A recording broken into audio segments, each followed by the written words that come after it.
Bismillahirrahmanirrahim. Assalamualaikum warahmatullahi wabarakatuh.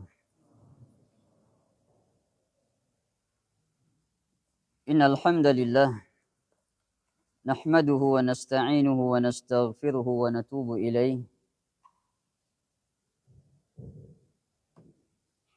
Wa na'udzu billahi min syururi anfusina wa min sayyiati a'malina. Man yahdihillahu fala mudilla lahu wa man yudlil fala hadiya lahu. Ashhadu an la ilaha illallah wahdahu la syarika lahu wa ashhadu anna Muhammadan abduhu wa rasuluh. Wassalawatullahi wa salamuhu alaihi wa ala alihi wa sahbihi wa sallama tasliman mazida. Amma ba'd. Ikhwani fid din wa akhwati fillah, para jamaah sekalian yang semoga senantiasa dirahmati Allah Subhanahu wa taala. Kita kembali melanjutkan kajian kita dari pembacaan kitab Syarhus Sunnah karya Al-Imam Ismail ibn Yahya Abu Ibrahim Al-Muzani rahimahullahu ta'ala. Di pertemuan yang terakhir kita sudah selesai dari pembahasan sifat ulu bagi Allah, bahwasanya Allah Subhanahu wa taala ulu bi dzatihi. Allah tinggi dengan zatnya di atas arsy. Dan juga kita telah masuk pembahasan terkait dengan al-qadar, terkait dengan takdir. Hanya saja di pertemuan sebelumnya, pembahasan al-qadar, pembahasan takdir, kita baru bahas muqaddimah yang menerangkan bahwasanya beriman dengan takdir adalah salah satu dari rukun-rukun iman. Sebagaimana Nabi alaihi salatu wassalam menjelaskan dalam hadis Jibril, ketika Jibril datang bertanya kepada Nabi alaihi salatu wassalam, "Akhbirni 'anil iman." Wahai Muhammad, kabarkan kepadaku apa itu iman. Maka di kalimat yang terakhir Nabi menyebutkan antu'mina bil qadari khairihi wa syarrihi. Engkau beriman dengan takdir Allah Subhanahu wa taala yang baiknya maupun yang buruknya. Dan sudah kita bahas juga terkait dengan takdir, ada yang baik, ada yang buruk, ada yang manis, ada yang pahit, dan ini ditinjau dari sisi kita. Ditinjau dari sisi kita para makhluk yang ditetapkan takdir atas kita. Adapun di sisi Allah semua takdir itu baik. Karena semua perbuatan Allah adalah perbuatan yang baik. Allah menciptakan dosa, Allah menciptakan pahala, Allah menciptakan iblis, syaitan, malaikat, manusia. Kalau di sisi Allah semuanya kebaikan. Dikarenakan Allah Subhanahu wa taala memiliki hikmah-hikmah dalam setiap penciptaannya. Sekarang kita akan sempurnakan pembahasan terkait dengan al-qada wal qadar. Ketentuan, ketetapan dan takdir Allah Subhanahu wa taala. Kita baca sedikit atau kita ulangi sedikit ucapan Al-Imam Al-Muzani rahimahullah. Kata beliau, "Fal khalqu 'amiluna bisabiqi ilmihi." Bahwasanya para makhluk mereka beramal dengan ilmu Allah yang sudah lalu. Maksudnya Allah Subhanahu wa taala mengetahui perbuatan-perbuatan makhluk walaupun dia belum melakukan. Allah tahu apa yang akan terjadi 10 menit kemudian, 1 jam kemudian, sehari kemudian. Kita akan jelaskan nanti perinciannya. Wa nafidhuna lima khalaqahum lahu min khairin wa syarr. Dan mereka melaksanakan sesuai dengan apa yang Allah ciptakan mereka untuknya, dari perbuatan baik maupun perbuatan yang jelek. La yamlikuna li anfusihim minat ta'ati naf'an. Dan para makhluk tidak bisa atau tidak memiliki kekuasaan untuk melakukan ketaatan kecuali dengan izin Allah, dengan pertolongan Allah. Ini isyarat dari beliau tentang masyiah, tentang kehendak atau keinginan. Karena tidak ada yang terjadi, tidak ada yang bisa kita lakukan kecuali semuanya dengan kehendak Allah. Wala yajiduna ila sarfil ma'siyati anha daf'an, dan para makhluk tidak memiliki kekuasaan untuk menghindari dirinya dari dosa dan maksiat kecuali dengan kehendak Allah. Maka ini kalimat terakhir terkait dengan qadar. Ucapan-ucapan dari Al-Imam Al-Muzani di sini, beliau sedang mengisyaratkan maratibul qadar, tingkatan-tingkatan keimanan terhadap takdir. Dan para ulama menyebutkan keimanan terhadap takdir itu ada 4 tingkatannya. Tingkatan yang pertama disebut dengan martabatul ilmi sabiq, tingkatan ilmu. Dan semua tingkatan ini nanti wajib kita imani. Kalau kita beriman dengan takdir Allah, kita wajib beriman dengan 4 tingkatan ini. Tingkatan yang pertama adalah tingkatan ilmu. Maknanya adalah kita meyakini Allah zat yang maha mengetahui. Oleh karenanya dalam pembahasan ilmu Allah, para ulama punya kaidah. Kata mereka bahwasanya Allah itu alima ma kana wa ma yakunu wa ma sayakunu wa ma lam yakun law kana kaifa yakun. Kata mereka para ulama bahwasanya Allah Subhanahu wa taala alima ma kana. Allah mengetahui yang telah terjadi. Wa ma yakunu, yang sedang terjadi. Wa ma sayakunu, yang akan terjadi. Wa ma lam yakun law kana kaifa yakun, dan sesuatu yang tidak terjadi seandainya terjadi Allah tahu bagaimana terjadinya. Ini detail para ulama membahas tentang ilmu Allah. Karena nanti kita akan sebutkan ada kelompok yang menafikan, mengingkari ilmu Allah. Kata mereka Allah itu tahu setelah kita lakukan. Setelah kita lakukan. Kita sekarang duduk taklim ini. Allah tahu kita taklim setelah kita duduk taklim. Ini para pengingkar takdir dari golongan Qadariyah. Kita akan jelaskan. Di antara dalil dalam Al-Quran, Allah Subhanahu wa taala berfirman di akhir surat At-Talaq, lita'lamu annallaha ala kulli syai'in qadir wa annallaha qad ahata bikulli syai'in ilma. Agar kalian mengetahui Allah maha mampu atas segala sesuatu dan ilmunya Allah meliputi segala sesuatu. Allah tahu yang telah terjadi, yang sedang terjadi, yang akan terjadi. Itu ilmu Allah. Oleh karenanya di dalam surat Al-An'am, orang-orang kafir yang dimasukkan ke dalam api neraka, mereka minta kembali ke dunia. Alasannya kalau nanti mereka dikembalikan ke dunia, mereka akan beramal soleh. Mereka akan tinggalkan kekafirannya, akan masuk ke dalam Islam. Tapi Allah dengan ilmunya Allah tahu, seandainya orang-orang ini, mereka ini dikembalikan lagi ke dunia, maka kondisi mereka tak ubahnya dari sebelumnya. Oleh karenanya di dalam Al-Quran Allah sebutkan, walau ruddu la'adu limanuhu anhu.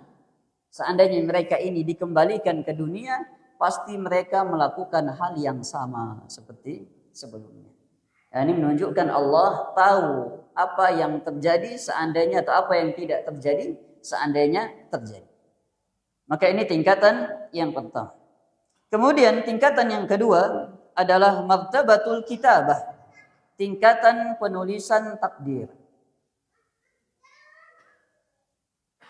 Di antara keyakinan Ahlussunnah wal Jamaah bahwasanya takdir itu telah dituliskan sebagaimana disebutkan di dalam hadis dari Amr ibn al-As.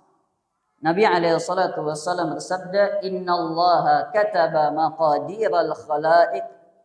Bahwasanya Allah Subhanahu wa taala menuliskan takdir semua makhluk. Kapan itu? Bi khamsina qabla khalqis samawati wal ard bi khamsina alf sanah. 50.000 tahun sebelum ciptaan langit dan bumi.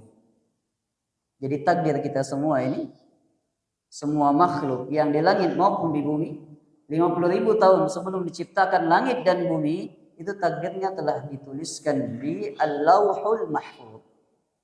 Dan ini wajib kita imani. Wajib diimani. Dan para ulama menjelaskan lagi perincian terkait penulisan takdir ini, bahwasanya penulisan takdir itu ada 4 tahapannya. Ada 4 tahapan. Yang pertama kata mereka adalah penulisan takdir 50.000 tahun sebelum diciptakan langit dan bumi sampai hari kiamat telah dituliskan. Dalilnya yang tadi kita sebutkan, hadis Amr ibn al-As. Yang kedua kata mereka dari tahap penulisan takdir disebut dengan takdir umri, takdir sepanjang usia.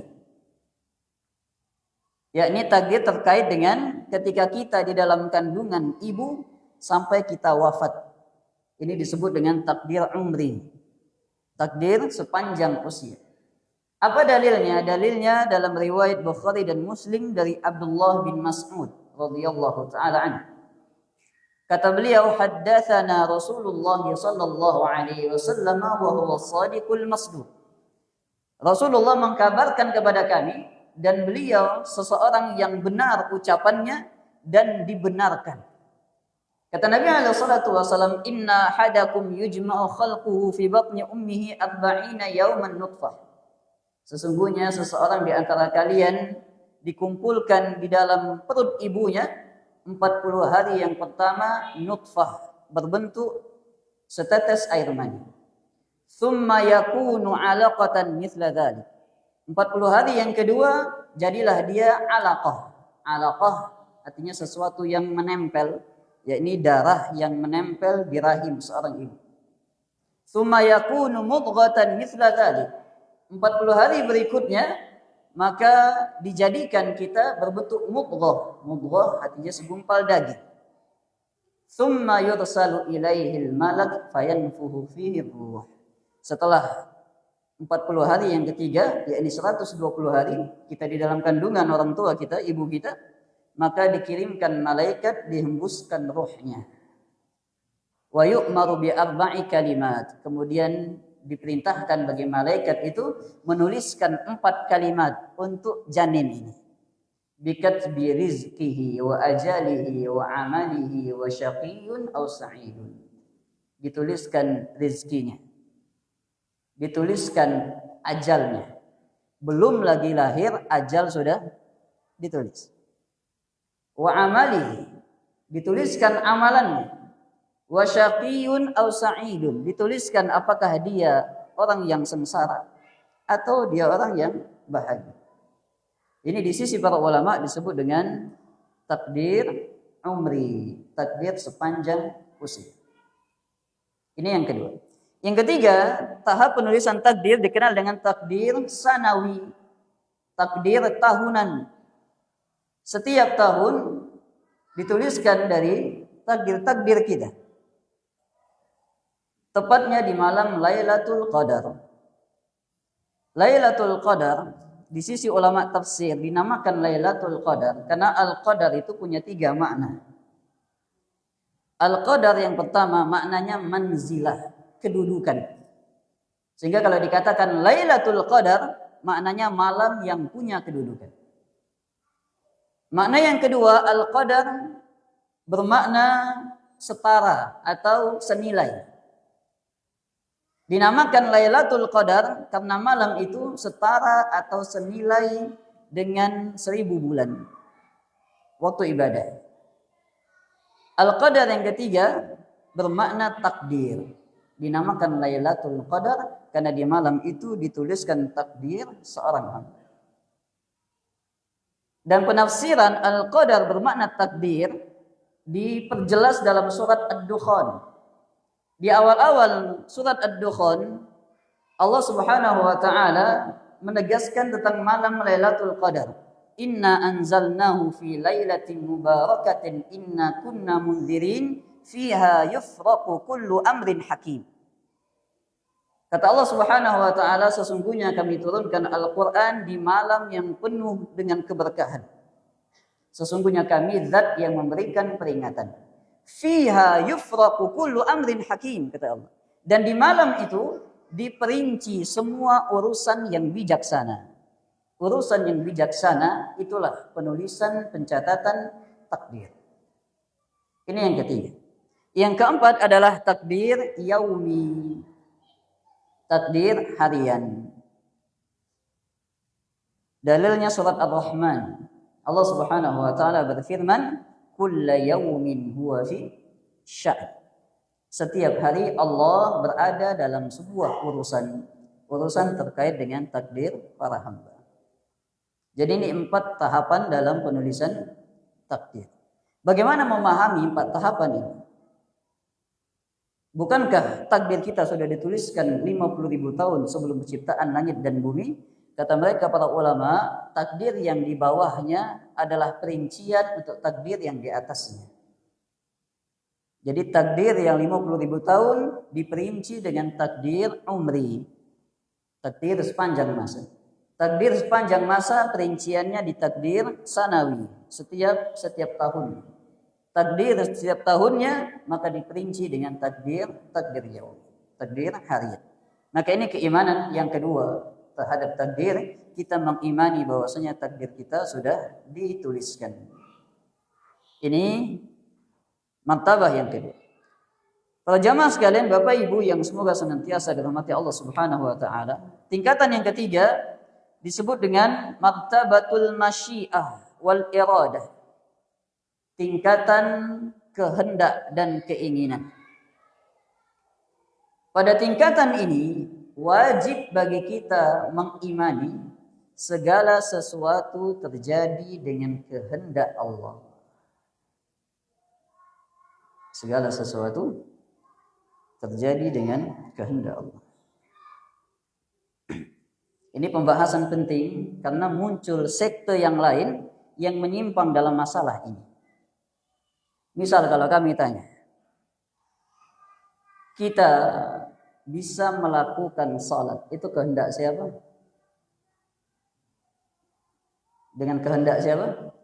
Kehendak Allah. Kita melaksanakan salat dengan kehendak Allah. Wal iyadzu billah, ada yang berzina. Dia berzina kehendak siapa?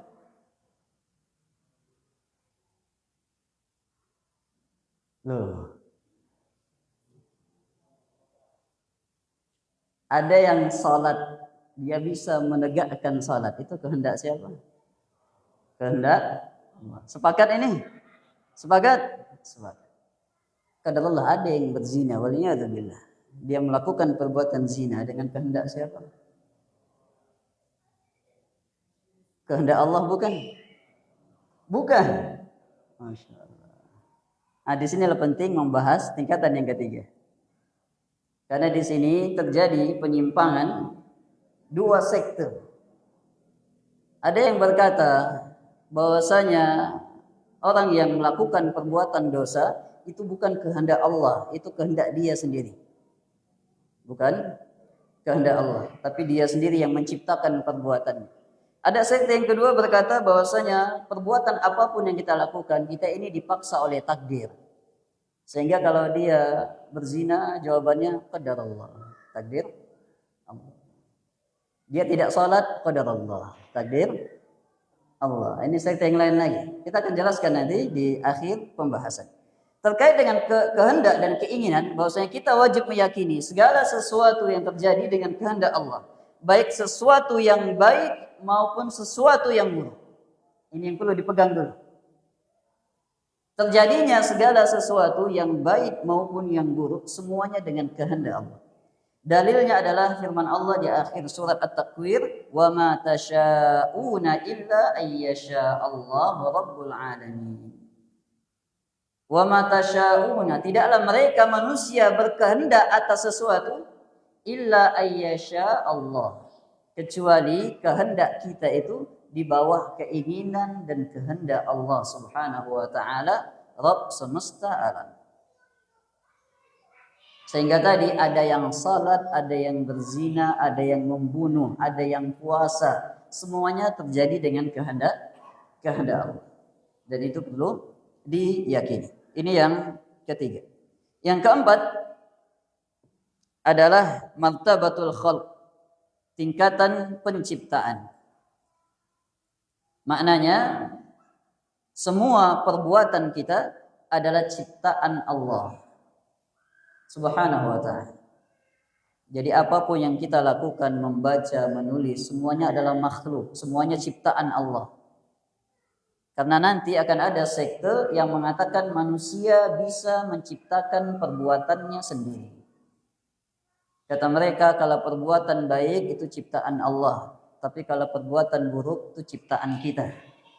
Sehingga kelompok ini dikatakan majus hadhil ummah, majusinya umat ini. Kenapa dikatakan kelompok ini sebagai majusi umat ini? Karena orang-orang majusi mereka berkeyakinan ada dua Tuhan. Ada Tuhan kebaikan, ada Tuhan kejelekan. Ada Tuhan kegelapan, ada Tuhan cahaya. Sehingga orang yang mengatakan perbuatan-perbuatan kita sebagian ciptakan kita sendiri, maka ini dari kekeliruan. Dalilnya terkait dengan tingkatan yang keempat dalam surat As-Saffat ayat yang ke-96. Allah Subhanahu wa taala berfirman, "Wallahu khalaqakum wama ta'malun." Allah menciptakan kalian dan semua amalan kalian. Sehingga apapun yang kita lakukan semuanya ciptaan Allah Subhanahu wa taala. Baik. Para jamaah sekalian, Bapak Ibu yang semoga senantiasa dirahmati Allah Subhanahu wa taala. Memang pembahasan takdir ini pembahasan yang termasuk rumit. Kadang seolah-olah bertentangan dengan akal kita. Oleh karenanya di antara sekte tertua yang pernah kami sebutkan adalah sekte yang menyimpang masalah takdir. Kita sudah sebutkan ya, ada 3 sekte tertua yang menyimpang dalam agama Islam. Ada Syiah, ada Khawarij, ada Qadariyah namanya. Qadariyah ini golongan yang mengingkari takdir. Qadariyah, kita akan bahas bagaimana menyimpangnya mereka dari akidah Ahlussunnah wal Jamaah. Jadi ketika Al-Imam Al-Muzani menyinggung sebuah masalah di dalam kitab ini, menunjukkan masalah itu adalah pembahasan yang muncul penyimpangan di dalamnya, sehingga beliau ingin meluruskan. Qadariyah ini dikenal dengan sekte yang mengingkari takdir. Muncul pertama kali di Basrah. Basrah ini salah satu kota besar yang ada di Irak. Jadi di Irak di masa dahulu ada 2 kota besar yang jadi pusat ahli ilmu. Yang satu Kufah, yang satu Basrah. Para ulama di masa dahulu berkumpul di 2 kota besar. Di Basrah ini muncul seseorang yang bernama Ma'bad al-Juhani namanya. Ma'bad al-Juhani. Ma'bad al-Juhani, dia punya pemikiran tentang takdir. Kata orang ini, al-amru unuf. Bahwasanya segala sesuatu itu Allah ketahui setelah kita lakukan. Setelah kita lakukan. Sehingga di sini Ma'bad al-Juhani dia menyimpang dalam masalah ilmu Allah. Kata dia, Allah itu tahu kalau kita sudah lakukan. Allah tahu kita makan kalau kita sudah makan. Allah tahu kita minum kalau kita sudah minum. Sehingga dia secara tidak langsung menolak ilmu Allah dan menolak pencatatan takdir. Ini Ma'bad al-Juhani. Sehingga dari Basrah datang 2 ulama yang bernama Yahya ibn Ya'mar dan Humaid ibn Abdurrahman. Mereka datang dari Basrah menuju Madinah, menemui sahabat Nabi yang masih hidup ketika itu. Namanya Abdullah bin Umar ibn al-Khattab, anaknya Umar ibn al-Khattab. Perhatikan, kelompok menyimpang ini muncul padahal sahabat masih hidup. Kemudian diadukan, wahai Ibnu Umar, di Basrah ada seseorang yang berkata demikian dan demikian. Kata Ibnu Umar radhiyallahu taala anhuma, sampaikan kepadanya bahwasanya aku atau kami berlepas diri dari ucapan itu. Menunjukkan ucapan itu bukan datang dari Islam sama sekali. Sehingga dari sini kita simpulkan yang menolak takdir itu ada 2 jenis. Yang pertama, ada yang menolak ilmu dan pencatatan takdir. Jadi mereka menolak ilmu Allah dan menolak pencatatan takdir. Bagi mereka tidak ada ilmu Allah, Tidak ada pencatatan takdir. Yang menolak ini, kata para ulama, hukum mereka kafir, keluar dari Islam secara kesepakatan ulama. Maka ini kelompok yang berbahaya. Yang kedua adalah kelompok yang menolak kehendak dan penciptaan Allah. Menolak kehendak dan penciptaan Allah.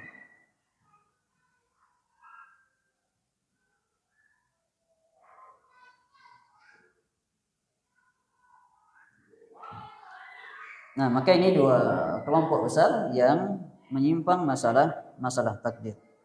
Mereka menolak kehendak Allah dengan berbagai alasan. Di antara alasan mereka menolak kehendak Allah adalah akal mereka. Kata mereka, tidak mungkin Allah itu menginginkan seorang hamba berzina. Tidak mungkin Allah menginginkan manusia atau hamba melakukan dosa.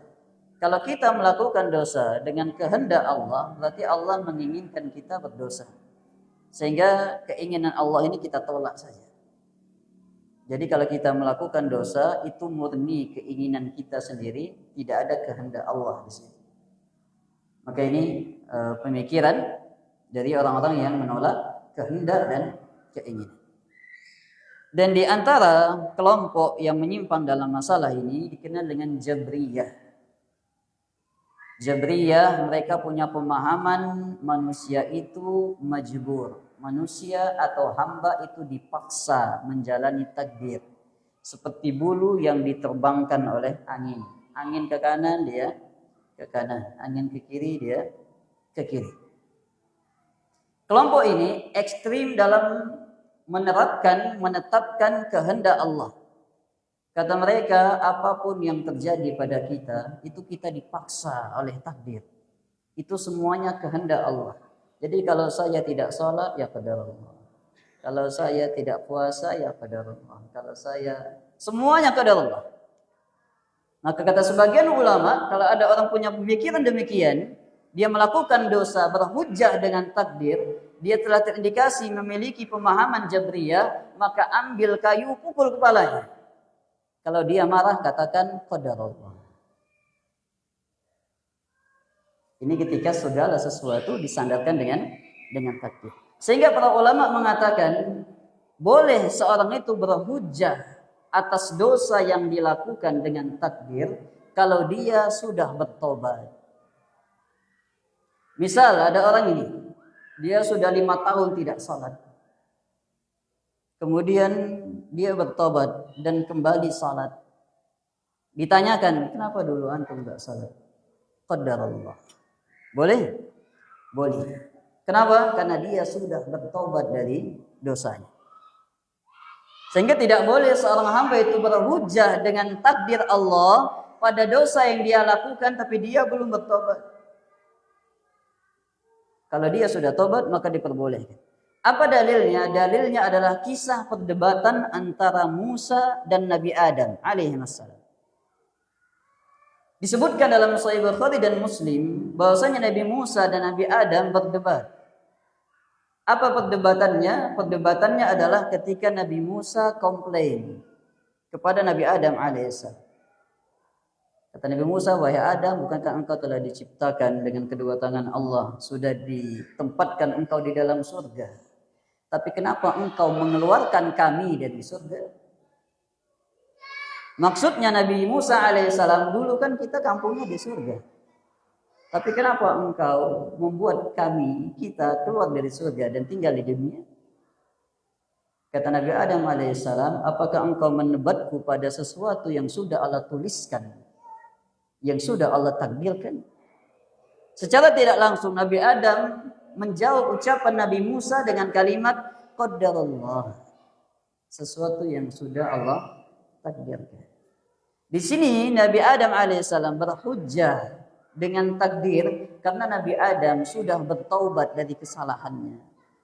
Oleh karenanya di dalam surat Al-Baqarah dinukilkan taubatnya Nabi Adam. fatalaqqa Adamu min rabbih kalimatin fataba alaihi innahu huwat tawwabur rahim. Maka Nabi Adam alaihissalam menerima kalimat-kalimat dari Allah Subhanahu wa taala. Kemudian Allah mengampuni diri beliau. Allah menerima taubat beliau. Dan sesungguhnya Allah zat yang maha memberikan taubat dan menerima taubat lagi maha penyayang. Apa kalimat yang Allah berikan kepada Adam untuk ia bertaubat? Yakni kalimat Rabbana zalamna anfusana wa illam taghfir lana wa tarhamna lanakunanna minal khasirin. Sehingga Nabi Adam berhujjah, bertaubat atau berhujjah dengan takdir karena ia telah bertaubat. Sehingga ini dari hal yang perlu dipahami terkait dengan kehendak Allah Subhanahu wa taala. Bahwasanya tidak boleh kita menyandarkan dosa dan maksiat kita hanya kepada takdir, kecuali kita termasuk dari hamba-hamba yang sudah bertobat kepada Allah Subhanahu wa taala. Baik, para jamaah sekalian yang semoga senantiasa dirahmati Allah Subhanahu wa taala. Dari pembahasan takdir ada yang perlu dipahami, dan ini pembahasan yang terakhir insyaallah. Kita akan bahas tentang kehendak Allah. Bahwasanya kehendak Allah itu oleh para ulama itu dibagi menjadi dua.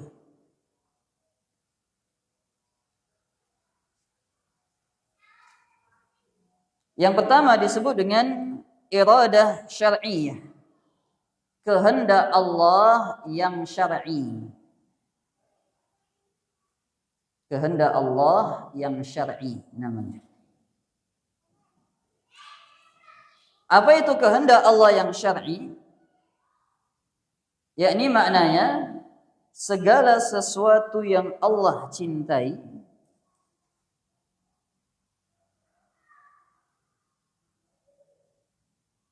Allah cintai, segala sesuatu Allah mencintai. Kadang terjadi, kadang tidak terjadi. Ini namanya kehendak syar'i. Contoh, Allah menghendaki semua hamba itu menegakkan salat. Kehendak ini dikenal dengan kehendak yang syar'i. Karena salat sesuatu yang Allah cintai. Tapi wakilnya yang terjadinya kadang terjadi, kadang tidak terjadi. Dan manusia ada yang salat, ada yang tidak salat. Ini namanya sebab atau kehendak Allah yang syar'i. Yang pertama. Yang kedua disebut dengan iradah kauniyah. Kehendak Allah yang kauni. Kehendak Allah yang kauni. Kehendak Allah yang kauni adalah kehendak Allah yang kadang Allah cintai, kadang tidak Allah cintai. Allah berkehendak itu terjadi, tapi Allah tidak mencintai. Jadi kadang Allah mencintai itu, kadang Allah tidak mencintai.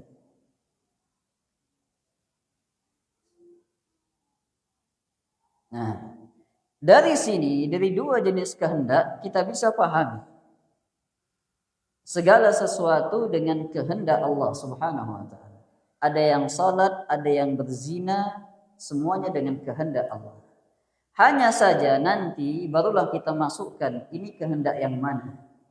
Ini kehendak Allah yang syar'i atau kehendak Allah yang kauni. Kalau ada yang menegakkan salat, maka terjadi salat itu dengan kehendak Allah, dan itu kehendak Allah yang sifatnya syar'i. Allah mencintai. Dan ketika ada yang berzina itu pun juga dengan kehendak Allah, tapi kehendak Allah yang sifatnya kauni. Allah tidak mencintainya. Sehingga perlu dipahami dari sini, tidak ada sesuatu yang terjadi di alam semesta kecuali semuanya dengan kehendak Allah. Tinggal nanti kita pahamkan saja mana yang syar'i, mana yang kauni. Baik. Maka ini pembahasan tentang takdir, memang pembahasannya agak detail, hanya saja kami bahas di sini dalam rangka untuk memberikan pemahaman bahwasanya pembahasan takdir adalah pembahasan yang penting di dalam rukun dari rukun-rukun iman. Oleh karenanya kalimat tu'minu, kalimat engkau beriman. Itu ketika Nabi ucapkan dalam pembahasan takdir, itu diulang lagi. Ketika Jibril bertanya, ya Muhammad akhbirni anil iman. Wahai Muhammad, kabarkan kepadaku tentang iman. Nabi menjawab pada 5 yang pertama, antu'mina billahi wa malaikatihi wa kutubihi wa rusulihi wal yaumil akhir. Engkau beriman dengan Allah, malaikatnya, kitab-kitabnya, rasulnya, dan hari akhir. Ketika Nabi mengucapkan tentang iman kepada takdir, Nabi ulangi kalimat wa antu'mina bil qadari, dan agar engkau beriman dengan takdir Allah. Menunjukkan Nabi memberikan tanbih, peringatan di sini, jangan sampai seorang hamba itu menyimpang dalam masalah takdir Allah Subhanahu wa taala. Sehingga kita punya kehendak dan pilihan, tapi kehendak dan pilihan kita semuanya di bawah kehendak Allah Subhanahu wa taala. Maka ini pembahasan takdir selesai dari ucapan Al-Imam Al-Muzani rahimahullahu taala. Baik, para jamaah sekalian yang semoga senantiasa dirahmati Allah Subhanahu wa taala, kita masuk pembahasan berikutnya. Al-Imam Al-Muzani akan membahas tentang al-malaikah, tentang malaikat. Terkait dengan malaikat, ini masih pembahasannya berkaitan dengan rukun dari rukun-rukun iman. Yakni iman yang kedua. Dan iman kepada malaikat ini termasuk dari iman kepada sesuatu yang gaib. Dikarenakan di antara kewajiban seorang mukmin dan mukminah adalah beriman terhadap sesuatu yang gaib. Sebagaimana di dalam awal-awal surah Al-Baqarah Allah mengingatkan alladzina yu'minuna bil ghaibi wa yuqimuna as-salata, dan seterusnya. Mereka adalah orang-orang yang beriman dengan perkara yang gaib, yakni beriman kepada adanya malaikat. Karena ada kelompok yang tidak beriman dengan malaikat. Mereka tidak beriman dengan sesuatu yang gaib. Di antaranya sekte Mu'tazilah. Kata mereka, malaikat itu ibarat kebaikan. Syaitan itu ibarat kejelekan. Tapi makhluknya tidak ada. Maka ini bentuk penyimpangan, mengingkari dari perkara yang baik. Kata beliau, Al-Imam Al-Muzani rahimahullah, khalaqal khalqa bimasyiatihi an khairi hajatin kanat bih. Allah Subhanahu wa taala menciptakan makhluk dengan kehendaknya dari kebaikan yang ada padanya. Wa khalaqal malaikata jami'an li ta'atihi, dan Allah menciptakan para malaikat seluruhnya untuk mentaati dirinya. Wa jabalahum ala ibadatihi, dan Allah jadikan mereka memang terbiasa hidup untuk beribadah kepada Allah. Faminhum malaikatun biqudratihi lil arsy hamilun. Di antara malaikat ada yang menopang arsy. Jadi ada malaikat-malaikat yang mereka menopang arsy Allah. Wa ta'ifatun minhum haula arsyihi yusabbihun. Dan ada juga sekelompok malaikat yang berada di sekitar arsy, yusabbihun, bertasbih. Wa akharuna bihamdihi yuqaddisun. Dan sebagian lagi mensucikan Allah dengan memujinya. Wastafa minhum rusulan ila rusulih, dan Allah memilih rasul dari kalangan para malaikat kepada rasul dari kalangan manusia. Wa ba'dun mudabbiruna li amri, dan sebagian malaikat ada yang mengatur urusan. Al-malaikah ini bentuk jamak dari malakun. Sebagian mengatakan dari kalimat mal'akun.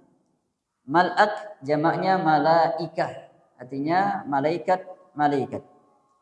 Adapun malaikat disebutkan dalam Sahih Muslim, Nabi alaihi salatu wasallam bersabda, wa khuliqatil malaikatu min nur. Diciptakan malaikat itu dari cahaya. Ini terkait dengan wujud atau para malaikat. Dan di sini Al-Imam Al-Muzani rahimahullah, beliau sebutkan di antara tujuan-tujuan atau hikmah-hikmah dan tugas-tugas dari malaikat yang Allah ciptakan.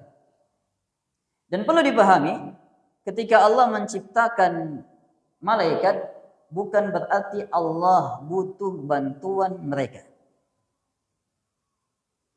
Karena Allah itu ala kulli syai'in qadir. Allah maha mampu atas segala sesuatu. Bahkan tanpa malaikat Allah bisa mengatur alam semesta. Kalau Allah bisa mengatur alam semesta dengan sendirinya, kenapa diciptakan malaikat dikasih tugas-tugas yang banyak? Ada seorang kepala sekolah misalnya. Dia bagi-bagi tugas. Si fulan tugas A, si fulan tugas B, C dan seterusnya. Kira-kira ketika kepala sekolah memberikan tugas ini, memang dia butuh kepada kawan-kawannya atau tidak butuh? Jawabannya karena butuh. Dia tidak bisa melakukannya sendirian. Itulah makhluk. Makhluk memiliki pembantu-pembantu, penolong-penolong karena memang sulit melakukannya sendirian. Dan itu berbeda dengan Allah Khaliq. Allah memiliki pembantu-pembantu dari kalangan malaikat ingin menunjukkan Allah Maha Perkasa mengatur segala sesuatu. Itu hikmahnya penciptaan malaikat. Bukan Allah butuh bantuan, tapi Allah ingin menunjukkan Allah bisa mengatur segala sesuatu. Bahkan makhluk yang paling hebat bisa Allah atur. Jangankan makhluk-makhluk yang kecil, makhluk yang paling hebatnya dari kalangan malaikat Allah bisa mengatur. Sama mungkin kita kiaskan dengan aparatur negara, tentara misalnya. Tentara itu atau polisi, kalau ada bribda kira-kira, berani tidak ngatur-ngatur jenderal bintang 3? Ngatur-ngatur, nggak berani. Kenapa? Karena dia tidak punya kuasa. Karena yang bintang 3 lebih hebat daripada dia. Tapi yang bintang 3 bisa mengatur yang bribda karena dia punya kekuasaan. Maka di sini ketika Allah bisa mengatur para malaikat, menunjukkan Allah punya kekuasaan, Allah punya keperkasaan mengatur makhluk yang kuat-kuat. Dikarenakan di dalam banyak kisah para malaikat itu berbagai macam. Oleh karenanya dulu Nabi SAW ketika beliau dilempari batu di Taif, maka datang malakul jibal, malaikat penjaga gunung, menawarkan kepada Nabi SAW, kalau engkau mau, aku akan timpakan 2 gunung batu ini ke penduduk Taif. Menunjukkan malakul jibal punya kekuatan untuk mengangkat 2 gunung batu. Maka pasti Allah zat yang memerintahkannya lebih hebat, lebih perkasa. Maka ini terkait dengan hikmah diciptakannya para malaikat. Di sini Allah Subhanahu atau Imam Al-Muzani disebutkan di antara malaikat yang diciptakan ada malaikat-malaikat yang memikul arasy. Hukum asalnya semua malaikat pasti taat kepada Allah. Sebagaimana firman Allah Subhanahu wa taala dalam surat At-Tahrim ketika dikatakan tentang malaikat, la ya'sunallaha ma amarahum wa yaf'aluna ma yu'marun. Malaikat tidak pernah bermaksiat kepada Allah Subhanahu wa taala terhadap apa yang Allah perintahkan kepada mereka. Ini para malaikat. Karena para malaikat tidak diberikan dari syahwat. Di antara malaikat ada yang memikul arasy. Dan ini disebutkan dalam surat Al-Haqqah. Disebutkan dalam surat Al-Haqqah ada 8 malaikat yang memikul arasy Allah. Allah berfirman, wa yahmilu arsya rabbika fawqahum yawma idzin thamaniyah. Dan memikul arasy Rabb mereka para malaikat yang 8. Ini yang pertama. Ada juga malaikat-malaikat kata beliau yang bertasbih di sisi arasy. Bertasbih di sisi arasy. Sebagaimana di akhir-akhir surat Az-Zumar. Wal malaikatu hafina min haulil arsy. Yusabbihun, dan ada malaikat-malaikat yang berada di sisi arasy, mereka bertasbih. Dan ini juga sebagaimana komplain malaikat ketika Allah ingin menciptakan manusia. Nah, ketika Allah ingin menciptakan manusia, malaikat berkata, wa nahnu nusabbihu bihamdika wa nuqaddisu lak. Engkau ciptakan manusia yang saling menumpahkan darah, sedangkan kami selalu bertasbih dan mensucikan diri. Kemudian beliau juga mengatakan bahwasanya ada malaikat-malaikat yang menjadi utusan kepada utusan-utusan yang ada di bumi. Di dalam surat Al-Hajj disebutkan dua jenis rasul ini. Di surat Al-Hajj Allah Subhanahu wa taala berfirman, "Allahu yastafi minal malaikati rusulan wa minan nas." Allah telah memilih dari kalangan malaikat rasul-rasul wa minan nas, dan dari kalangan manusia. Ada rasul dari kalangan malaikat, ada rasul dari kalangan manusia. Rasul kalangan malaikat adalah Jibril alaihi salam. Dan belakangan ada yang bertanya, malaikat Jibril alaihissalam punya tugas menyampaikan wahyu, menyampaikan risalah kepada para nabi dan rasul. Ketika Nabi Muhammad dikatakan sebagai nabi dan rasul yang terakhir, ada yang tanya, kira-kira sekarang tugas Jibril apa ya? Ya tidak. Ini sebagian ditanyakan ke para masyayikh. Karena seolah-olah tugasnya sudah selesai. Nabi dan Rasul sudah habis. Ditutup dengan khatamun nabiyyin Nabi Muhammad SAW. Kata mereka para ulama, ini adalah perkara yang gaib. Perkara yang gaib, sifatnya kita wajib mengimaninya.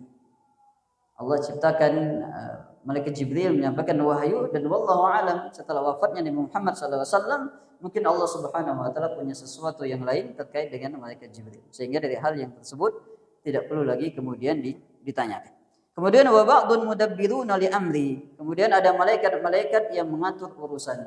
Dan ini datang dalam surat An-Nazi'at, wal mudabbirati amra. Dan malaikat-malaikat yang mengatur segala urusan. Maka ini ucapan dari Al-Imam Al-Muzani rahimahullahu taala terkait al-malaikah, para malaikat. Dan sebenarnya pembahasan malaikat ini panjang sekali. Karena malaikat-malaikat itu di antara konsekuensinya kita wajib mengimani mereka punya nama-nama bagi yang disebutkan namanya. Mereka punya tugas-tugas bagi yang disebutkan tugas-tugasnya.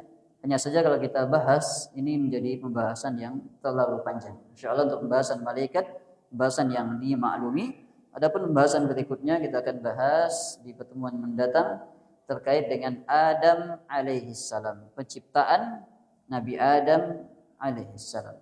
Karena di dalam Al-Quran, Allah Subhanahu wa ta'ala ketika mengingatkan iblis karena dia enggan untuk sujud kepada Adam alaihissalam, ma mana'aka an tasjuda lima khalaqtu biyadai. Kata Allah Subhanahu wa taala, kenapa engkau enggan sujud kepada Adam, kepada makhluk yang aku ciptakan biyadaiya, kata Allah, dengan kedua tanganku.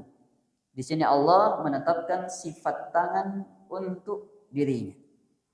Nah, insyaallah kita akan bahas di pertemuan berikutnya. Dan kita akan bahas juga pembahasan tentang surga yang ditempati Nabi Adam.